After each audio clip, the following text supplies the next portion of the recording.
copy anyone. I don't try to be anyone. On your own. Yeah. Yeah, I'll fucking sleep over. Community of people that I'm putting together. 10 years from now, where do you want to be? Okay, welcome to Shelby Lee. This is my channel. Today I got a special guest. Do you want to introduce yourself? So I'm Luke Brunsden, personal trainer and lifelong friend. How are you doing, man? Good to see you. Good to see you. Thanks for having me. No problem, my pleasure. So start off with, how old are you? 28. 29 this summer. We're getting old, mate. We're getting old. I've been 24 for the last 5 years, so it's all good. And where are you from? From Gloucester, just like yourself, my man. Yeah. How long have we known each other now? I think Well, we went to school in... first year secondary school. So Yeah, so... I don't know that old. 11? Is it 11? 12, Yeah, 11. Some of that. Like I said, I'm 24, so that's, you do the maths, 13 years, is it? Over a decade. Oh, it's more. Mm. It's like 18 years. Yeah, it goes quick, doesn't it? It is, isn't it? 18, add 11, oh my, 17, whatever. Somehow, it's too long, yeah. The ages are starting to really increase. Okay, so what school did we both go to? Right. 7ML. Yeah. And so we left school, I want to say around 2012, 2011. 2011. Okay. So what was your steps once you left school? What was you going to do? What did you do? Oh, mate, I think leaving school for me was a bit of a whirlwind. We got to like 15, 16, and then especially with like the situation with dad. So I lost my dad when we were that age, in and around GCSE time. Yeah. So it's really weird. You spend your time at secondary school gearing up for your GCSEs. And we got to that stage and I just didn't see hardly any of them because it was so much going on at the time. Yeah. So I kind of went into a weird state where I didn't really know what I wanted to do because there was just so much going on at that time. Kind of your least of your worries at that point as well, isn't it? Mate, 100%. Like you don't even think about 6 months time, let alone the next 5-10 years, which is what they'd kind of try and get you to plan. So I kind of went into like a weird space for a couple of years where I didn't know what I was doing, I think some people do that for decades. Not really. Yeah, like some people are doing that like for 20, 30 years. Yeah, it's crazy. But there wasn't really a plan for me. I always wanted to be in the fitness industry. So the last couple of years, I do feel like it's like a bit of a full circle kind of moment. So if we just take leaving school, did you go straight into employment? Did you stay in education? Did you, some of us did just doss about for a year. No, I went straight in. We went straight into education because I was, like I said, I wanted to stay in sport and fitness. It's always been my thing. Yeah. So I stayed on, got a college qualifications in sports and fitness, but I didn't really take it anywhere from that. Okay. And then from there, I just went into like various different full-time jobs and things like that. You went to college. You did the college course. Fair play. Just about. Yeah. About. I lasted until the beginning of my second year college. But again, that was a strange time because that's when like your grief kicks in and all that kind of stuff. So I spent those 2 years, mate, missing most of the lecture, missing most of it, scraped through, practically winged it, scraped through, and then never really took it anywhere from there. So I say maybe this channel should not be called Shelby Lee, it should be called Wingman because, I think in life there's a lot of winging, and if you can sit there and say I've done everything perfect from the very get-go, you're a liar. You're a liar. Yeah. There's going to be a time in your life where you sit down amongst other people and think, wow. But yeah, so I think that's like most of life, isn't it? Yeah, it's most of my experience, anyways. I feel like it right now. there's time. Most of the time, there's more going wrong than goes right. Yeah. I've never really known a time where everything's going that's smooth. where you learn, isn't it, on the wrongs. Yeah. You can't learn if you're doing everything right. Also, are you being too comfortable? If everything's going too well, are you being too comfortable? And how are you going to deal with it when it does go wrong? Have you got the minerals to say, listen, I'll take the bull by the horns and sort this out, or are you going to fall apart? Okay, so you did the college. How did you find it? I know, obviously, with your personal circumstances, I don't want to say getting in the way because that's not the right wording, but your personal circumstances really taking effect as such. Yeah. Can you say it helped you college, or did it hinder you? Or I think it helped just generally because it kind of teaches you that like you can like it's got to get done. It doesn't matter how you feel, like the job's got to be done. Yeah. So it doesn't matter whether you want to do it. Tomorrow always comes, kind of thing. But the show goes on. Yeah. You don't. It doesn't get put on pause for anyone. You've still got to do it, whether you want to or not. So I think it helped in that sense, and that's a life lesson that I've managed to take from an early age. Yeah. That discipline in terms of getting things done is much more important than motivated or being, having the right emotion. Execution, getting it done regardless actually of what ticking that box and finishing the job. That is so I'd say it helped in that sense. So it teaches you a lot of life lessons, and there's still stuff, mate, from that period of time that I'm still learning now when I reflect on, because there was a lot of life lessons probably told to me or taught to me a little bit too early. Yeah, and you don't I say you don't grasp the understanding, maybe you do at that age, but you don't realise how quick your later life's going to come round. So when you're 14, 15, 16, talking about 24, 25, 26 seems like another world away. Yeah. You get pre-warned as well. It goes quick. Yeah, you get pre-warned and you're like, nah. And it goes like that. Then before you know it, Okay, so you finished your college. Mm-hmm. Congratulations, by the way, on that. What was your first job? So I worked in retail. Okay. So a load of my friends worked at a local supermarket. They were like, just come work with us. And it was like a playground. It wasn't a job. It's known there, isn't it? It wasn't a job. Yeah. It was just like a TV drama. So much going on. I won't say. I'm not going to say anything. But mate, it was so it was carefree, which is good in some, especially after the period of time that I went through. Having a bit of carefree time was good. But earning money. Yeah, and learning, one thing that it does teach you, working in retail, is how to handle people. Yeah. One of the most important skills is people skills. Yeah. And mate, dealing with rude people, dealing with keeping your temper, keeping your cool, it goes a long way, man. It does. Yeah. It really does. It's so funny because I was having a conversation with my dad about this the other day. And my dad's a mechanic, so he's constantly ringing up people for car parts. Mm.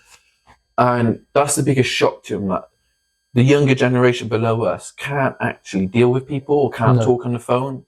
He's like, can I order this? I need that. And they're like, blah, blah, blah, blah. And he was constantly moaning about that these people who are put on the phones to deal with people don't learn quick enough. No. And they don't really grasp that understanding of how to deal with a customer base. So that's interesting you say that even though it was a fun playground sort of work area, and one of our common friends said that if you're from that area and you haven't worked there, there's something wrong. Yeah, mate. Yeah.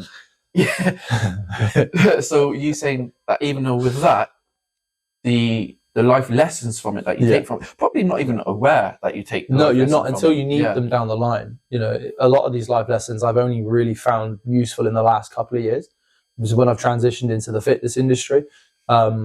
But I'm very glad that I've done them, because you never really look back on a job and go, "Oh, glad I worked there." But when you finally kind of look at it and go, "Actually, I learned that skill from here, and my time over here taught me this." It all adds up eventually. It does, yeah. Once you find the right thing, once you find your thing, then it definitely kind of goes for you. So what time period did you spend there roughly? I know obviously it's hard to look back. 19. I was there from 19 until 22, 23. Yeah. And then from there I went into a fabrications thing, so practically engineering industry. Right, okay. I worked on a couple of machines, worked with teams, worked with people, worked on machines, worked in various different roles. Yeah. And it kind of taught me a bit of independence, timekeeping, working to those deadlines. Again, it just teaches you these skills that you need, that you're going to need if you're going to find success down the line. And especially if you're looking to do some sort of work for yourself, self-employed in some way, or starting your own company, if that's really minute at the minute, or some people obviously have $1 million companies. All of these little life lessons really build people into who they are and what they need. Like you said, deadlines and discipline. If you don't have that, and you're trying to start your own company, you ain't getting nowhere. You're not getting nowhere. You ain't getting nowhere. You have to, especially going in the self-employed thing, just accepting that you're going to be bad at the start. So many people don't start because they want the stars to align and they want everything to be perfect. It's never going to be perfect. You've just got to be brave, take that leap in and figure it out as you go. You're going to fail at some times. Yeah. Things are not going to go your way every single time. And why should it? Do you get what I mean? It's not your right to just rock up in an industry, in anything, self-employed, and go, I'm just going to just put half effort in and I'm going to be fine. It's not how it works. You'll get crushed. So, and it's stuff that, now I've left school and I can look back and I really have an issue with education. You leave school, or I can't speak for now because obviously I'm not at school now, but I left school and I didn't have no idea about tax, limited companies, sole trader, politics, law. I knew nothing about that. And now being in the world, they are like really key elements of success, knowing the law of whatever industry you're in. Politics maybe not so much, but it is still there.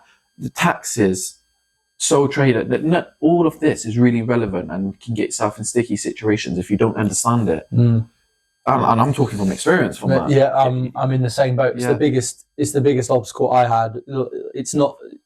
Most people think it's about being a personal trainer, and I'm like, well, that's cool, but if you don't know how to do your taxes and stuff, you've got so much to learn. People think it's all the front end stuff, and I'm like, no, the back end of any business is just as important. Yeah. If a lot of people don't realize get that right, you can really put yourself back years. Years. And and this is what I think people should be educated, even if it's just for a year in year 11 for when you leave. Some sort of knowledge of. There should be some kind of this. But then I do think that the education system is designed that way sometimes. I think it's designed to make those worker bees who are going to go and filter into corporate world and great employees, not employers. Exactly. So I think that's the one thing I'd probably look at and say is going back to those life lessons is just be willing to be bad at the beginning. The only way you can read all the books you want, you can listen to all the podcasts, but there is no better experience than being in there, in the trenches, figuring it out as you go. I couldn't agree more. The thing is as well is I was speaking to someone the other day and I said doing the course I did to do the work I'm doing at the moment, it allowed me to do it, but it didn't educate me on how to do it. If that makes sense. It gave me the green light to go do it, but you only learn when I'm actually sat down in them interviews, undertaking the interviews and giving the advice. That's when you actually learn. And he said to me, you can read as many books as you like about how to run a marathon. Read as many books as you like on how to run a marathon, but you don't run a marathon from reading the books. No. And back to that kind of marathon analogy is another one about giving up too soon. Is a lot of people, if you imagine it like a marathon, they run 5 miles of a marathon and think, oh shit, this is tough. I'm going to stop. And I'm going to go try and run a different marathon. It's like, well, you still got to start again. Exactly. So it's always about these kind of experience is the best tool. I tell you another one, and I can't remember who the person is, but I know who told me, and who told me was you. And I can remember you being... I don't know where this is going. No, it's so good. Sorry, but my hay fever is killing me today. I don't know where this is going. We were sat in the car, and you said, I can't remember who the person is. It's a swimmer, and he must be a great swimmer, but I don't know swimming. Michael Phelps. Michael Phelps was once a boy who couldn't swim. Probably the greatest Olympian of all time. Certainly the greatest swimmer of all time. Michael Phelps. Gold medals, world records, the lot, mate. He done one day he didn't even know how to swim. And one day there was once a boy who couldn't swim. And I've heard that somewhere. I don't know where I heard it from, but that's always stuck with me. Completely. I've even referenced it recently to people because they're so scared of starting. And I'm like, it's the hardest part. Starting is the hardest part. Once the ball's rolling, just do it. Yeah. Like Nike says, just do it. That's trying to buff me, isn't it? just go out and do the shit you need to do. Most of the time, what's the worst that's going to happen? Generally, what's the worst? If you're leaving a dead-end job to try and be brave to start something and it doesn't work, you just go back. You're not going to die. You're not going to lose your limbs. You're going to find another 9 to 5. You're going to find another thing. that you don't enjoy the same way you don't enjoy what you do at the moment. Exactly. So why not at least look back on yourself and go, it didn't work, but at least I tried it. Exactly. At least I gave it a go. And I tell you what, you're going to be in a lot more better position than you was before, because you are going to learn things. And the next time you want to do something, you're going to be that more wiser. Yeah. Okay, so talking about like mentality and mind frame and stuff like that, you worked in retail, then fabrication. Did your turning point in your mentality or your desires to want more change then, or was there another job? It started to change slowly. COVID was the big one. Okay. COVID was the moment where it was the light bulb moment. Everything changed during COVID. So the first major point was, not to be a sob story, but obviously my mum was diagnosed with cancer as well. So that was a big perspective shift. Yeah. And then on top of that was just the chance to be taken away from what I was used to at the time. Yeah. Like going out all the time, alcohol every weekend, some bad influences in people wise as well, to be taken away from all of that and to have a perspective change at the same time. COVID. And obviously because of COVID, you couldn't go anywhere. So I was kind of taken out of the environments I was used to being in. Yeah. So it just gave me a perspective change that just stuck. That was it. I knew that I wanted to do a little bit more than what I was doing. I knew I wasn't quite living up to what I thought I could be. I always knew that there was something more. I just didn't know what it was. Yeah. So for me, that was the big turning point for me. So when you had time to have me, myself, and I from COVID, that's what started the process of, like, I'm away from that, and now I'm away from that. I kind of realised that was never for me. Is that right? Yeah, I just felt like I was just wanted to do more, but I didn't know what more meant, and it probably took another year or two to figure that out. But and that transition there is such a strange one, because from my own experience, you can swing either way. You can either start thinking like that and think, I'm going to take the right steps, or you can start thinking like that and thinking, shit, I have done fuck all to what I know I can do, and start feeling crap about it. So in COVID, then you've had these thoughts, and what did you start deciding to do? What was now? I know it's really early on, but what was your plan? What was your... Well, I kind of just knew that I was going to get into the fitness industry as soon as I was able to. That was the commitment I was going to make. So sorry to... No, sorry. Cool. When you say fitness industry, such a broad term. It is a broad term. It's almost like saying... Do you want to keep it broad? Yeah. So it's almost like saying, I'm going to go in this direction over here, and then over time you'll narrow that down and you'll detail it into, you'll be able to paint that picture for yourself. But I just knew, right, I was going this way, that's not going to change, I'm going this way, and that's kind of the shift that I had. So sorry again, so for people viewing, if there is anyone viewing, but for people viewing, it wasn't so much a target, it was an area. It was a direction. It was like I'm going this way, I'm going that way. I want to be successful in this area, in this way. I think it also stemmed from wanting to help people. Like, I generally get my biggest buzz from what I do now is like helping people.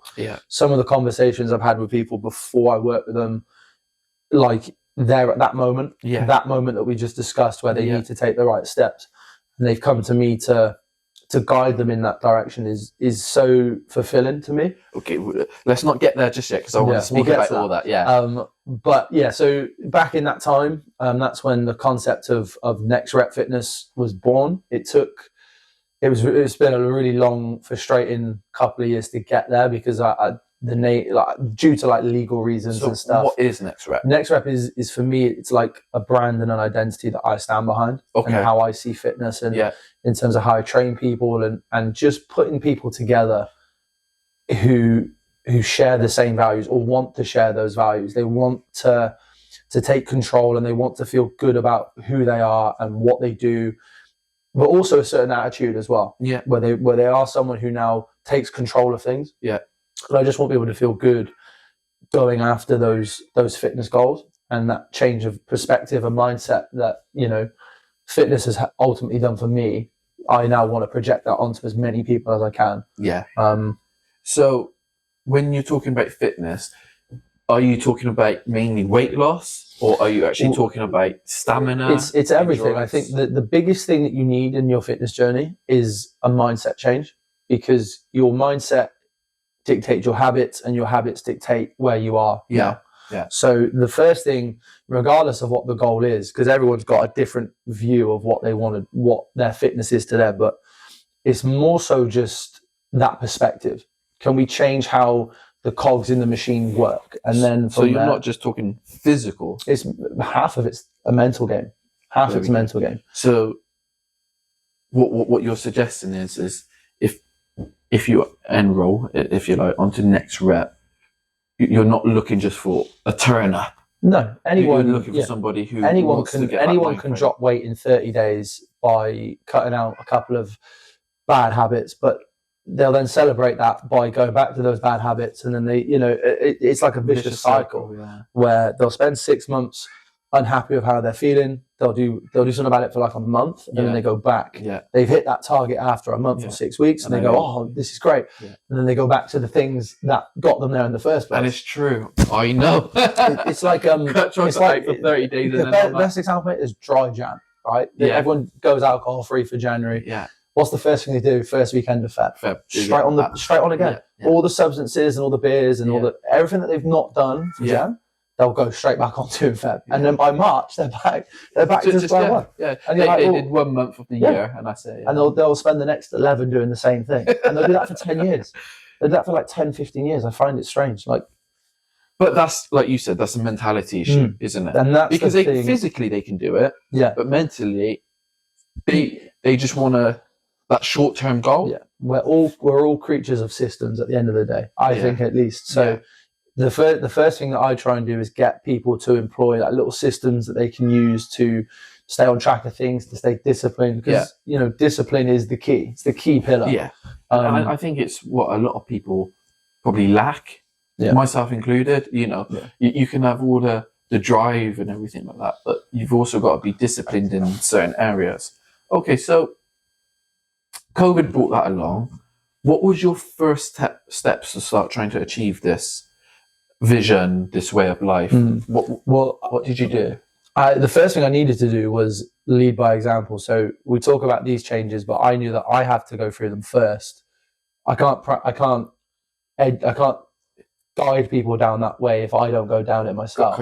You got to lead by example. You got to lead by example. Yeah. It's the only way to lead at the end of the day. So I kind of spent COVID just alcohol free. I went probably 10, 11 months, like completely sober. And how did that feel for you? Oh, it was incredible. It's the best I've ever felt in terms of my physical, mental health. Was just you noticed the difference. Yeah. A lot of weight loss, training consistently. I just felt good. And the thing is, when you get to that feeling of you're operating at this level, the minute you drop below it, you notice it, and you want to go back to that level. So when you say you stopped drinking for 11 months or so, how often was you drinking prior to that? Was it every weekly? Weekend? Every weekend I'd be somewhere till 3 a.m. On a weekend somewhere, and then a couple of nights a week I'll be in the pub, like having a few with different groups of lads and stuff. And it's hard when you play sport. Like I play a lot of sport, and sport culture. Like you've played it as well. Yeah, that culture. We go back to the pub. It's bad. It's bad for it. You finish training. Oh, hey, want to go for a cut, and the next thing you know, it's a Wednesday. How did night. we end up here? You're 8 deep on a Wednesday night. And you're like, oh no, like how am I here? So just picking it back up, which is a lot harder than it sounds, because I've got to try and remember how we just ended it.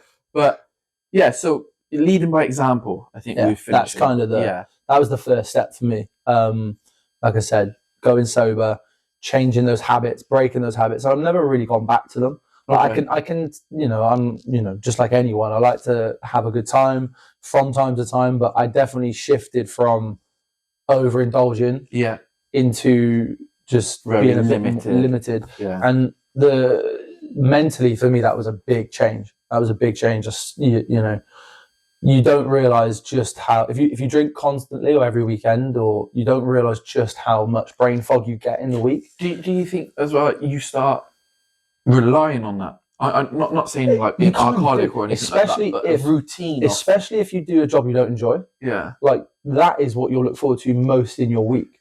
So it's hard to break. It's like a vicious cycle. So you then, it's just that it puts you in a really weird cycle that most people never really get out of. You see it like, maybe not, it doesn't even have to be a pub. Yeah, some people just come back and have a bottle of wine.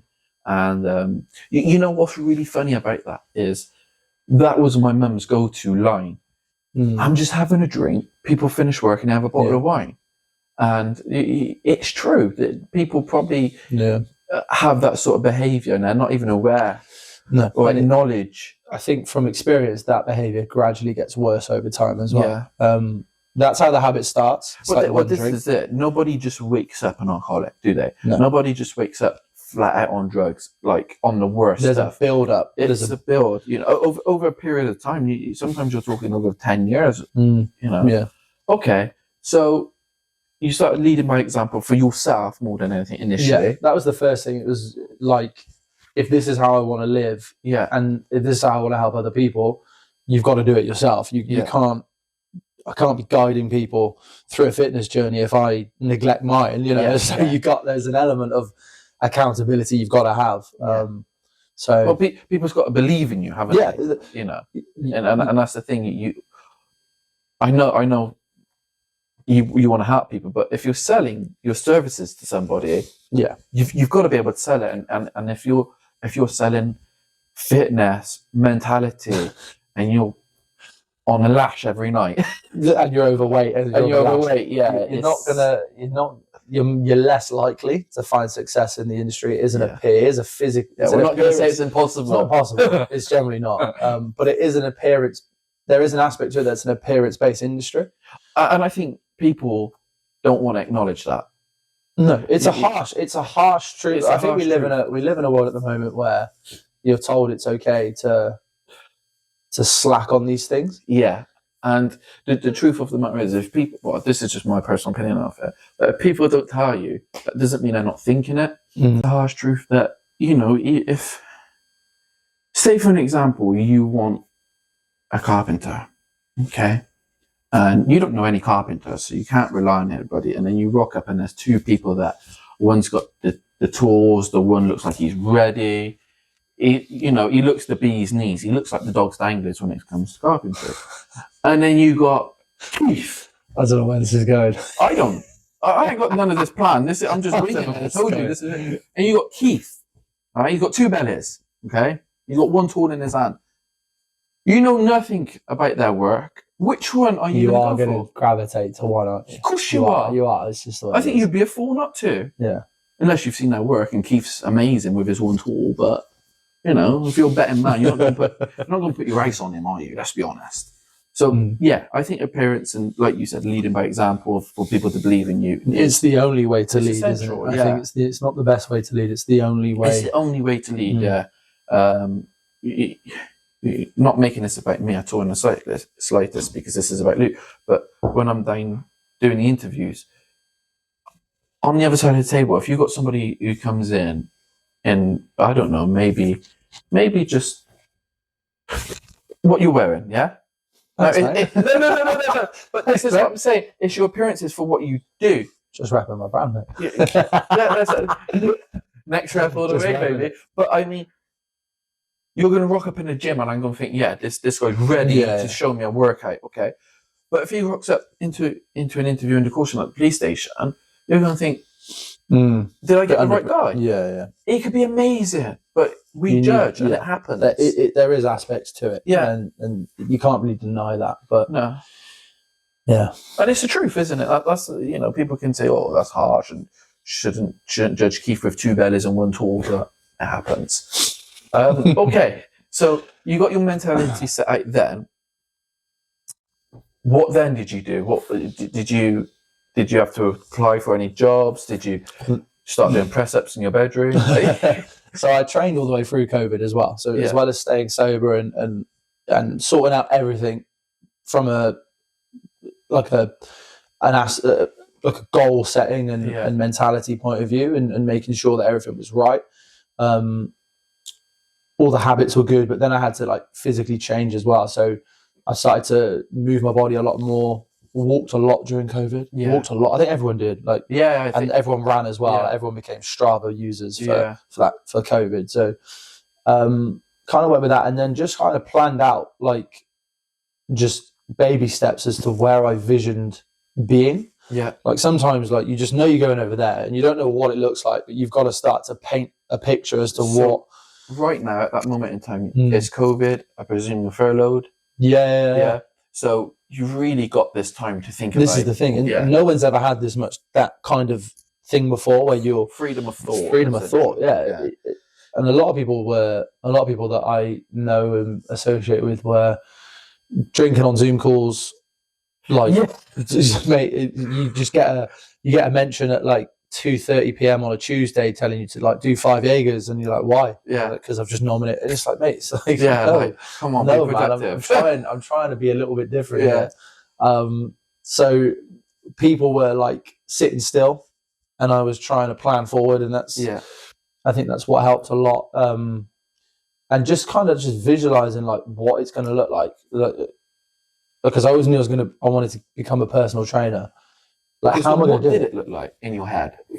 It just looked like how it kind of looks now, which is ironic, really, because it is turning out very quickly the way I planned it, of just having a successful business, but being myself as well, not having to pretend to be someone else. Like, I don't copy anyone. I don't try to be anyone. Like, I am authentic in what I do and how I work. So, and that's important, isn't it? It's the key. It's a huge key.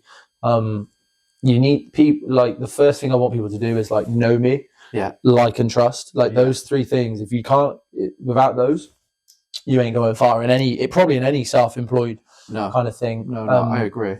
So just making sure that I can put my own stamp on things, and then just visualizing, like, making it happen and how I'm going to make it happen. And I knew there'd be a lot of studying to do. I had to get qualifications and go through the. And that's like the ball ache, isn't it? Yeah. That I know, like, we were speaking about, things don't always go your way.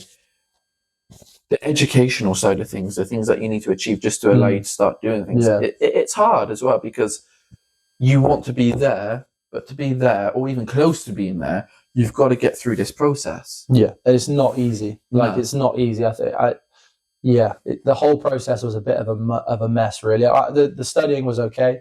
I decided to quit my job for a couple of reasons, but one of them was to finish my qualifications. Qualifications. What were they? What are they? So how did you?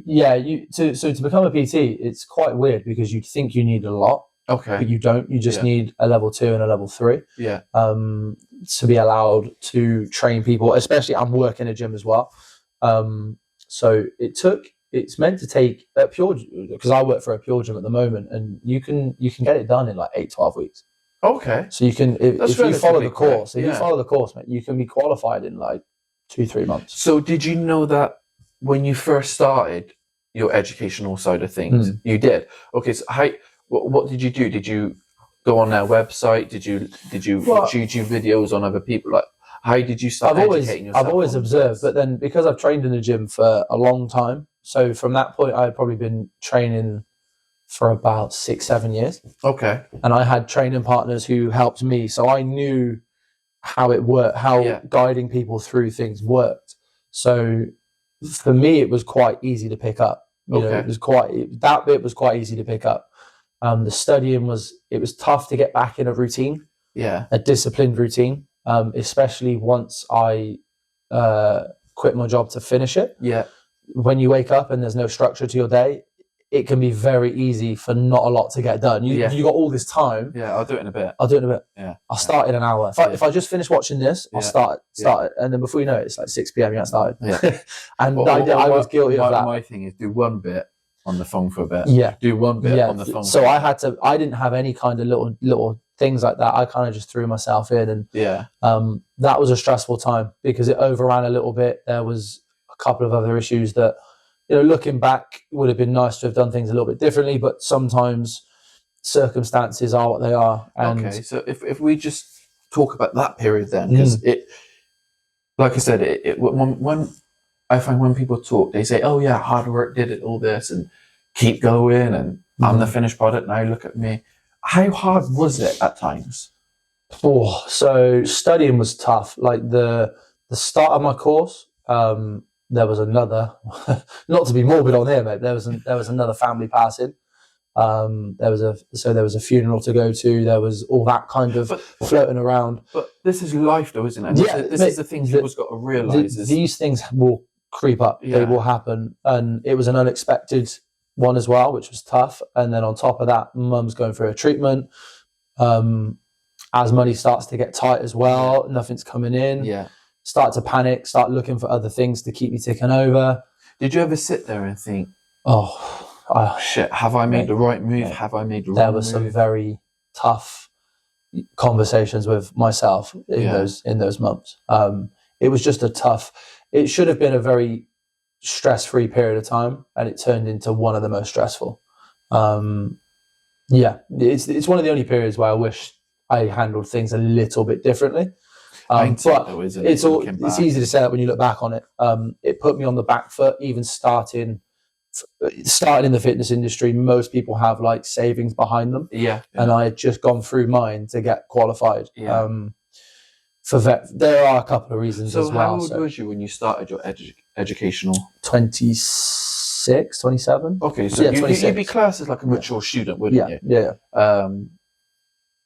Did you ever sit there and think, gosh, I wish I did this a little bit earlier, or did you think maybe have I left it a bit too late? I think timing's important. Yeah, timing's important. I think it all happened at the right time. Yeah, I do. Like if it happened for you, if I got into the industry at like 22, I wouldn't have been confident enough to last. I was quite shy, quite nervous, quite quiet. It's funny how you grow in them years, isn't it? From like 22 to where we are now, the growth within yourself is, I think it's one of the biggest leaps, to be honest. Not everyone experiences that though. No, I've noticed it. I certainly think that we have. You certainly have as well. But it is one of those things where it's like, I seem to just get more confident as I get older. Yeah, I don't know why. I don't know if it's that I'm just everything's slowly doing this. Yeah. Rather than doing this, I don't know.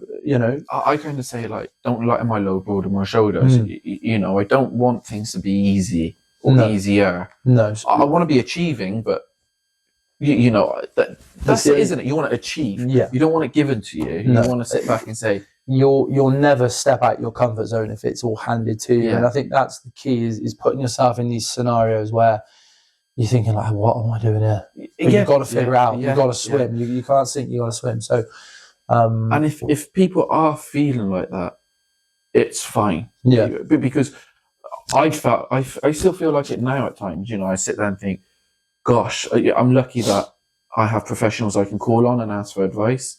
But I'm still needing to do that. Do you get what I mean? There's not times where I think. And nothing's like the real thing. So finishing those qualifications and then actually starting the job was a big, big learning curve. That humbled me quite a lot. But we'll come on to that now then. As you brought up. So just the thing about timing wise is obviously I don't work over here. Yeah. So my initial goal was to work over here. Like when I first had the vision, I pictured myself working here. But then I lived in Chippenham for a little bit with a previous partner. I was on a 5K run whilst unemployed and just saw an advertisement sign saying that they're opening a gym here. Yeah. I didn't, and then people were like, well, why don't you join it? And I was quite stubborn, like, no, I'm going to work over here. This is what I've dreamt about. This is what I wanted to do. Yeah. And then there was like a 5-minute phone call with them. And then that led to like a 1-hour meeting with them. Yeah. And then I was sold straight away. Yeah. And I was like, okay. So if I didn't move over there, this doesn't happen. Yeah. Or it happens. It's funny, or isn't it? completely different. And all the people I've met, all the people I've worked with, all the people I've trained, I wouldn't have met any of them if I had stayed here. Yeah. So that's why I say timing is important. For me at least, like I have loved every minute of what I've done. So it doesn't even feel like a job to me at this point. And that's the thing, isn't it? Yeah. You're not working. It doesn't feel like a job. Yeah. It feels like I'm just doing a hobby. You know what I was scared of? And you know them feelings Sunday night and you're 13, right? You dread that Monday morning. I've got to be up for school. It is, I'm not going to lie, to me, it was one of the worst feelings ever. that Sunday night, even a Sunday, just being Sunday. On a Sunday. Yeah, and I was flipping out. I'm no. Yeah, I got school tomorrow. And I was dreading that to be the job as well. You know, Sunday night, great. I'm there at 8 o'clock tomorrow morning. I have heard somewhere if you hate Mondays, you need to change something. Yeah, exactly. If you hate Mondays, you need to change something. Yeah. I don't know who said that, but that's something that stuck with me as well. Yeah. You know, even now, like people. These little one-liners are great, aren't they? Yeah, full of them. Yeah. Full of them. So a lot of just and that's you know, I've kind of done bits and bobs here and there, and I guess that's pretty much one of the reasons why I never went to get your kind of 9 to 5 job or 8 to 6. No, you've always done things your own way. Yeah, you have always done things your own way, and it's just that fear of being ordinary, isn't it? Like, ordinary, and just like you said earlier that you always knew that there was bigger things. Yeah. And I thought to myself, you know, I always thought at some point in my life the Golden Gates would open up, and I reached it. And as the years gone by, I've realised that there may be Golden Gates, but if you're not doing anything to get to the Golden Gates, you're never going to see them. Yeah, and that was just the kind of thoughts I've had. But yeah, it probably wasn't until I was 26, 27 that I thought, you know, it's kind of now or never for me. I think everyone's got that moment, and it all depends on a certain few circumstances. Is this midlife crisis we're talking about? Quarter-life crisis. Hopefully not midlife. I'm on about other people with midlife crisis. Yeah. And then they hang around with people with no ambition. They become, you know, they say you're another punchline for you, that you become the average of the 5 people you spend the most time with. So if you're around people with no drive, no ambition, it's hard. Talk to me about that. It's hard being around people that this is one are happy. This was one of the hardest things, and I think this is what one of my move to Chippenham, one of the best things was moving away from groups or individuals that were just letting life pass by a little bit. They don't want to do anything. They don't want to achieve anything. It's almost like they planted that flag in one out the other. You can't. You can't. And the first thing you try and do is you try and drag them with you. Yeah. And then you realize that doesn't work. Like, we know people that we have constantly tried to encourage, motivate. Yeah. And they're great people. Great people. Just haven't got that. But they can't come with you on this. Like when you're one of the first people who sees that big picture. Yeah. And it is like that, isn't it? It's like wow, how did I not see this? Yeah. And once you make them aware of it, you can't help them. No. Once you make them aware of it and they see you and they still choose to do nothing, you know, especially now. Years ago, I was trying to always drag people with me, but it's useless. You can't do it. No, it is useless. It's they need that wake up call themselves, and I don't know. Maybe triggers are different for different people. Some people, they get inspired, so some do it from jealousy as well. So they'll see their mate do something, and then they got to one up them or something, and but that's never going to last. It's not healthy for you. Don't want those type of people kicking about with you anyway. But just like, you get to a point where it's hard to even include them in things. Like, you get to these things and you go to these places and you have these events, and it's like, I can't take you to these. Because you're falling on deaf ears. Exactly. And I'd rather just take people or be around people that they just get it. Do you find that they moan about their circumstances as well? Yeah. They don't want to change anything. Yeah. They complain all the time. I think that's like infuriating for me. Yeah. When somebody moans, it's very common in the fitness industry. It's common, you know, people are saying, oh, well, I'm not losing the weight, or I'm not changing or I'm not doing this. And I'm like, well, have you changed this? And they go, no. Or, well, I tried and I can't. Well, what do you mean? Like, you can, you just don't want to, you're not willing to do it. Are you actually being honest with yourself? This is the thing, like, you have to be accountable. You have to, like, show a little bit of accountability to go, okay, I'm not where I should be, like, but I know if I change this, this, and this, I'll head in that direction.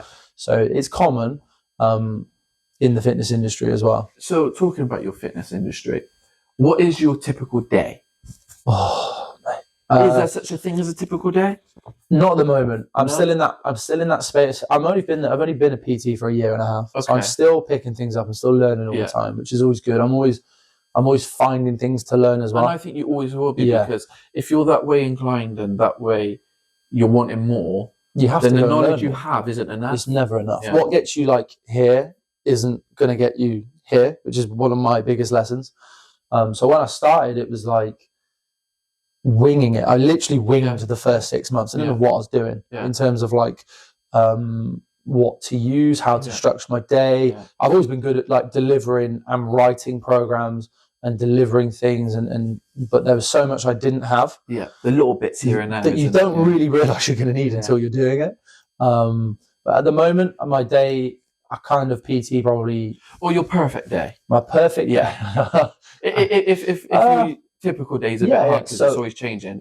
So my standard day, kind of a PT like 5, maybe 5, 6 people. I have my own downtime in there, so I can go and walk my dogs and stuff, and I get time to study, so I get a bit of everything. I get a bit of everything. I get to see the people I work with, because I can sometimes be quite.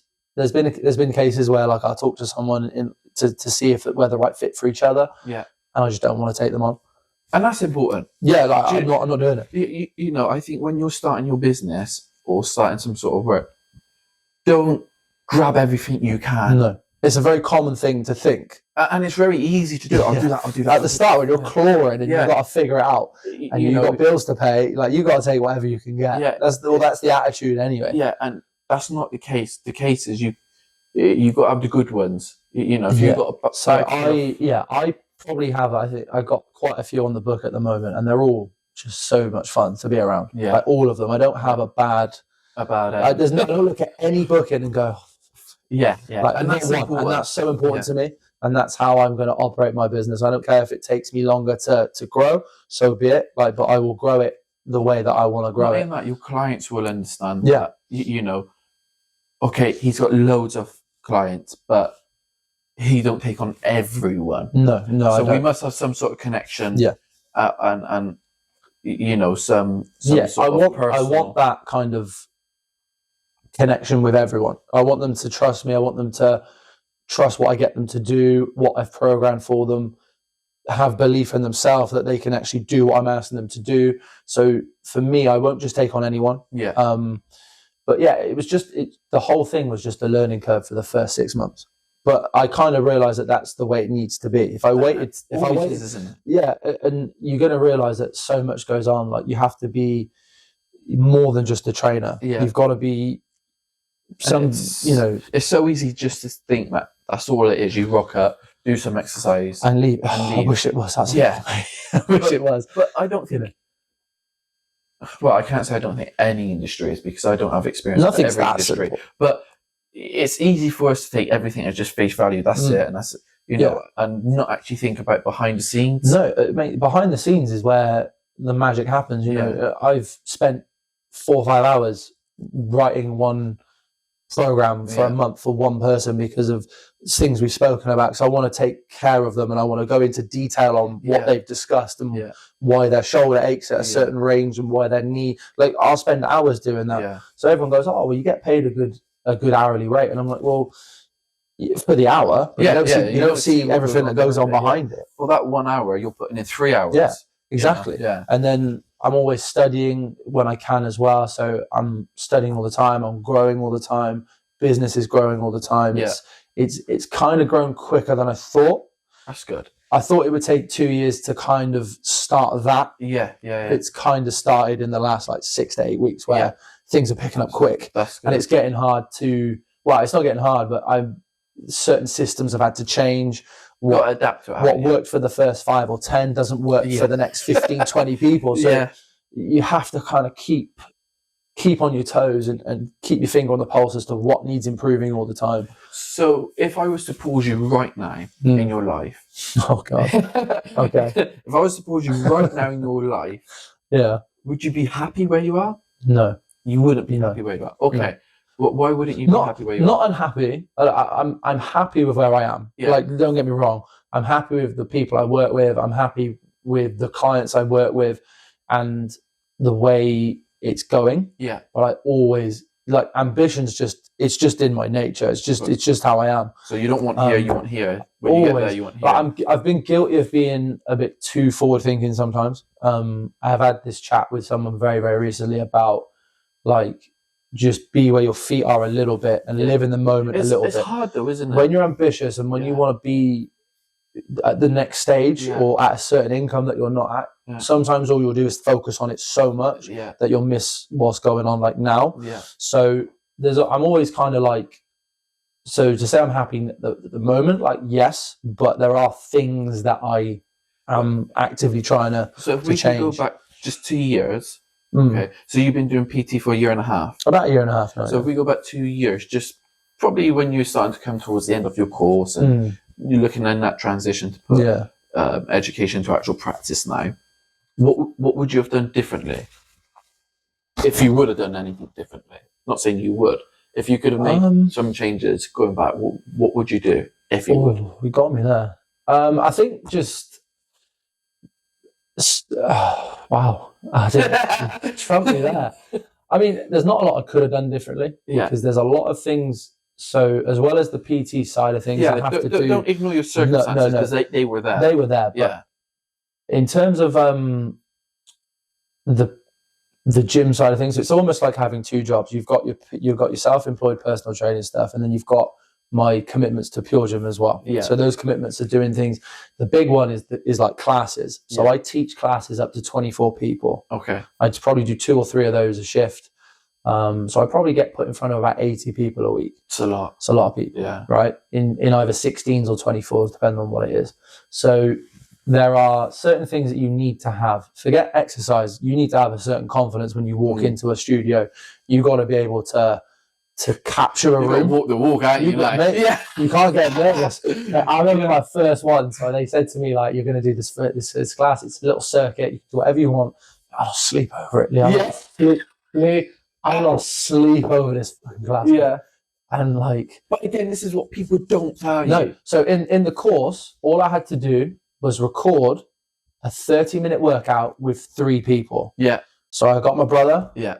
And I got 2 of our friends, right? Rounded them up, got them to Mum's house on a Sunday morning, right? 2 of them were hungover, and we did a 40-minute workout on camera. Yeah, that was it. That was it. So once I got qualified, they first said to me, right, on your first shift, you're going to open the gym on your own. I didn't mind that was fine. You've got 2 classes to teach, and you can do them on your own. Yeah. I lost fucking sleep over it. I lost sleep over it, mate, right? It happens. It was a simple little circuit, right? Just these stations. All I got to do, I got an hour to sort it out. Just got to put some cones out, put some things down, and explain to them when they get there, like, and just leave the class. I lost fucking sleep over this class. Did your mind go blank trying to do this system? It wasn't the class. It was just the pressure of. There's going to be 16 people stood in front of me. Mate, I was so nervous. So it wasn't so much the prep. They're all going to be. It's handling pressure. Yeah. Like handling pressure is something I've never really had to do from a work standpoint. Yeah. And that for me was like, holy shit. Like as they start to rock up, there's only 16. Like now, I can write a class before it starts. Just walk in there. There's 24 people in there, and just guide them off the cuff now. Yeah, but you've got to be able to like. Capture people's attention, make it fun, make them feel welcome, make them feel happy that they're there, and not be boring. I guess. Boring. Yeah. Hi, my name's Luke, and I'm like, you've got to add your own thing to it, and like anyone that does these classes, any of the trainers that work there, they understand it. But like, mate, that was tough. That was fucking tough. But since then, so you've walked in, okay? They've all came in. You know, like before you start, you know, like when you get really nervous and your throat just dries up. Yeah, that was me. I was just like, yeah. My words weren't coming out. I was like, It's at this point I knew about that. first shift, and they don't even know my name. And Yeah. hi. Like, but it happens. You weren't a Keith, was you? No, not Keith. I knew what I was doing. I just couldn't get the words out. I felt nervous, but over time, you just build that like belief in yourself and that confidence. And then last summer, we had 2 different events where I was mic'd up in front of like 500 people and 900 people, hundreds of people at a time. I mean, it just felt natural. It just felt like really natural, Fine, easy, like no nerves, no pressure. Just go in and do what you got to do. I guess this is, for me, the problem with educational side of things. You know, would you say the courses you did and the educational side reflected of what it actually is like in practice? Parts of it does, because you need to know certain things. You need to know how the body works. You need to know. There are some essentials on there that you need to know, but there are some things that no course can teach you. There's nothing, like there is no better teacher, like we said before, than just doing it. The experience, and the experience of setting up these classes and handling large groups of people in one go for 30 or 45 minutes. Because I find my uni degree has not really reflected much in practice. No, but I imagine it probably wouldn't until you're in there. I mean, it gave me a really, kind of foundation of understanding of, say, for an example, criminal law. But there was no element of it that would show you how to deal with a client, or when a client might be a bit, not aggressive, but a bit short-fused with you. And this is the thing, no course is going to teach you that until you're in the room. Until you're in the room, and obviously everyone's different, so you're going to be handling different temperaments, different personalities, different. Some people are going to shy away. Some are going to like speak. It's always different.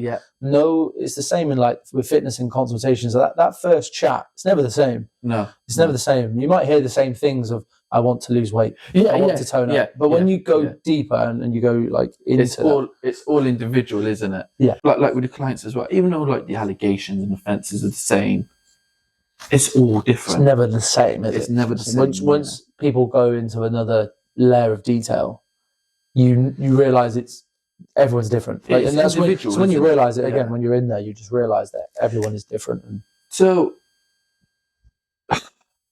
what would be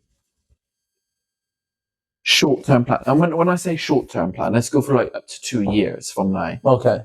What would be a short-term plan? Like for me, it's just growing. Growing, like both in a business sense, but also on a personal level as well. Just continuously growing and learning. And so you mentioned Next Rep. That's you. That's not Pure Gym. No, this is me. This is my. It's almost like a brand at this point. I don't know what to describe it as, but it's my mark on fitness. It's the community of people that I'm putting together. Who see fitness the same way, who want to be a part of something, and that for me is what it's about. And I just want to take it as far as I can. So your long-term plan, is that where it would focus on? I think so. I think that's my thing. I don't really know much else. Fitness is one of the biggest. It's the only thing I know in terms of career-wise. So I don't really see myself going into something else. But then like a lot can change in a short period of time. So I just kind of take it. I just know that I want to be over there. How I get there, that's the beauty of it, is I don't actually know. I know the destination, not the route. They say that it's all about the journey, isn't it? The destination isn't like, I know I'm going to get there. It's just enjoying the journey of where I'm going, and that's the thing as well. I think probably I'm guilty of it, and maybe you are as well. Is we don't take a moment just to appreciate what we've achieved right now. So if you look at yourself 4 years ago to now, this is where I dreamed of being 4 years ago. Exactly. And you don't think of it like that. It's crazy. Don't think of it. 4 years ago, I was like, I want to be a PT with a client base, and I want to be growing and starting in my own thing. And like, it felt like a million miles away. But now we're sat here, it's like, well, no, this is where I am. But when I talk to anybody and they want to make moves, or just in life, maybe want to better themselves, I say it's just about the small step. Because small steps, you're not going to notice massive changes. But if you take another firm over time. You will look back and you've took one massive leap. Like I said, 4 years ago to where you are now, you know, is what you dreamt of 4 years ago. Yeah. Okay. Here's a question I got for you. If you could talk to your 16-year-old self. 16? Yeah. Wow. Just left school. Wow. What are you going to tell him? 16. Yeah. One piece of advice you can give him, and it's not lottery numbers. Buy Bitcoin. No joking. I would probably say don't try and do it all on your own. Okay. Don't be stubborn. Don't try and do it all on your own. Look for the help. Look for the just like it's easy. That would probably be better for like maybe 18 or 20-year-old Luke, but I think it's still the same. Yeah. Don't try and take the world on your own. It's not. You can't do it. No one can do it. Like, just find and a man can do anything but can't do everything. Exactly. So just for me, mine would be to find and start to surround yourself with like better people. Yeah. Because 18. Well, that's no disrespect. No, it's not. It really isn't. It's just, you know, I tell people you've got to start being selfish. I've never had a bad group of friends. Yeah. Like when I look back on all the groups I might not associate or see very much now, like they're not bad people. We've just gone in two different directions, which is fine. But just being around like good people, ambitious people, but just positive people. Like glass is always half full. Yeah. Always more to do. I've been shocked with myself how I've been affected by negative energy. Yeah. But I never really thought about it, and then I realised like how draining it is when you first go to speak to somebody and it's this, that. I don't mean this in a rude way, but I feel like just saying, shut up. I know it sounds bad, doesn't it? But we've all got our problems. Everyone's got their issues and problems and deal with it. Things to deal with. It's like, okay, like, but this is what we've got back to say earlier. Like you become the average of the people you spend the most time with. Yeah. So making sure that those people in your circles are the best people that you can find. Heading in the right direction, isn't it? That's what you need. You need people that's, you know, taking them little steps forward and not staying stagnant. And just people that are willing to go in the trenches with you in terms of building stuff, and because you need those people. You need those people. You don't want to go through the middle bit on your own, because I think that's where it's the lonely part. Like the lonely part's the middle. Yeah. I think everyone says that it's lonely at the top, and I don't necessarily know if it is. We'll find out one day. I might add on to that as well. And that middle bit of the process. Oh no! I felt like I didn't really want to tell anybody about it either. No, it's practically no man's land, isn't it? Yeah, like I didn't want to tell people that I'm doing an access course to go to uni, that I'm not even at uni or I haven't been to uni. No, I weren't embarrassed, but maybe slightly, a little bit. It's that stage where it's just like, okay, this is what I want to do. Head down, go do it. Let them go do it. But it is, because especially if you're with the wrong people and you mention it to them, and they kind of brush it off, or they're like, "Why do you want to do that for? Yeah, shouldn't you do this?" Or but you've got this, and this is all right. Like, you know, when you get that in your head, or like people that wants to tell you not to take the chances, play safe, play safe, play safe. Yeah, and then you realise that's mostly because they never did it. Yes, and they just don't want you to do it because they're gonna look at you and see what they could have done and could have been. And I think that's why most people kind of just like take the goddamn chance. Take it by the scruff and do it. What's the worst that can happen? Last one, Luke, before we finish up. 10 years from now, where do you want to be? 10 years? Yeah. So you're 38. I'm nearly 40 then, man. I know. Like, what? What are you asking? Well, hopefully by then I'll be... Let's start with the most important one. Hopefully I'll be a dad by then. Yeah. I fucking hope so. Yeah. I fucking hope so.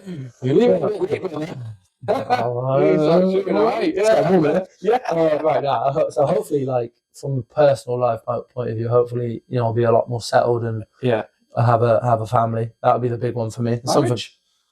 Why not? We'll see how it goes. See how life plays out. But I hope so. I hope so. I've always been a family man.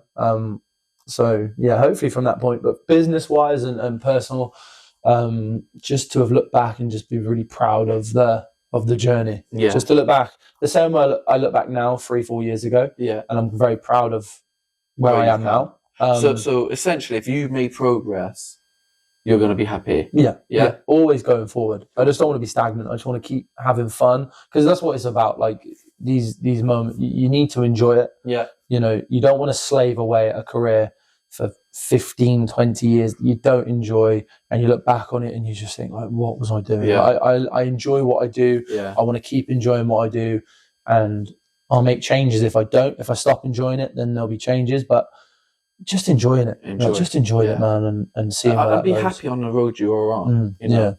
Like we were just saying, it's easy just to keep, I want the next thing, not actually just to say. But just enjoy be where your feet are sometimes. It's something that I probably need to work on the most, because I'm always so forward thinking. Yeah. Like some really cool stuff's happened this year in terms of sports, in terms of like business. Just slow down and enjoy that. And enjoy the moment for what it is, because it will all be gone. Like, you know, in like our teens.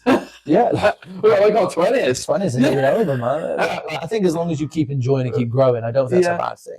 Like, I'm looking forward to my 30s and just enjoying it. At least one of us is. Let me flip that one on you. I'm curious. Yeah. I've got to flip one question on you today. Go on, 10 years time, what's Lee doing? I would like to say in 10 years' time that I have my own law firm. That's what I would like. Yeah. Practicing law. Good. Being a solicitor advocate. Good. Yeah. Good. That's the aim. It's an ambitious goal, but I like it. Yeah, it is. You know, it's one I'm excited for. But good. Maybe we'll flip this role sometime. 100%. Yeah, you can ask me the questions. But I'm really, like, generally, man, I'm really, really proud of everything that you've done so far. Thank you, man. From where, like, because I've seen where we've come from, which not a lot of people would have seen. So and I know we've skated around it on here. Maybe next time we meet up and you ask me questions, we could do a bit more of an open one about, you know, that people do struggle in life and what are struggles and what is reality. Mate, it's easy to see things on films and see people on the news. What it actually looks like when you're going through it. But no, man, I'm really proud of everything you're doing, and thank you, man. Just keep doing it. Just keep striving. Keep doing your thing. Whilst we're on this, the jumper. Okay. Can people get them there? You are probably the 20th person to drop that on me. Let people know. Stay tuned. It's coming. Stay tuned. It's coming. It's in. We are in. The process. The ball's rolling. Yeah. The ball's rolling. Keep your eyes out. People have been on my case for this for a long time. Yeah. We'll see. Yeah. We'll see. Right. Thank you for watching. Hope you've enjoyed it. This is the truth. This is the reality. This is the mindset. And this is on the road to greatness. Thank you for watching. It's been a pleasure, my man. Thank you, man.